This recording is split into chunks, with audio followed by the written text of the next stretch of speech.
जय जगन्नाथ सांग माने आज समस्ते एकाठी हेबार आज चलते जानिबा। पूर्व वीडियो देखिथे मो शाशु घर आसिक पहुंची जाइली। आसु आसु बापा बहुत खुशी होगी कहले मारे तुम हाथ तैयारी चा टे बनैल बहुत दिन पीनी पीवा। मु भी बहुत खुशी होगी पड़े चा करने को करू करू अमूल परिमाण एत होगला चाटा मोर पूरा छिंडीगला पूरा बेकार होगला। तापर बोंकर श्राद्ध आज थिला जेहेतु ब्राह्मण आसिक पहुंची जाइए आम ये श्राद्ध बाड़ी ये आमर सासु गाँ फेमस कुर्प भाई इटिल तरकारी आसिक पहुंची जाइए लोभ संभाल न परिक आम नहीं आसलु। तापर आ डेरी न करिक छोटू बड़ पर्यंत समस्त को देकी निजे बाढ़ी आनिक खाइबा बस जाइलु। आत्मा शांति मन शांति और पेट भी शांति हो जाइतिला। आमर श्राद्ध 50 लोक खाइबार थिला तेणु आमर जने गाँ भाई से रोषेईबास करथिले आ मु तांकु जाइके टिके साहाय्य कर दउथली। एठी सब रोषेई सरी गलानी। रोषेई सरीगला परे आमे ईशान रे आ बाहर खाइबा देकी पळै आस्थिलु।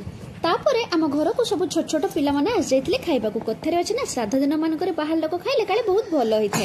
एठी काम सब सरला परे आमे टिके आसिके गोलटेबुल बैठक बसेइकी गपसप मारतुलु आ मजा मारतुलु। एते दिन परे जेहेतु समस्तक संगे टिके देखा हेइची सेति पय टिके कथावार्ता न हेले काले भल लागिबो कि गपु गपु समय कुआडे पळेला जे आमे जानि पालुनी। भोक लागिलानी तो आमे जाइकी समस्ते खाइ देथिलु।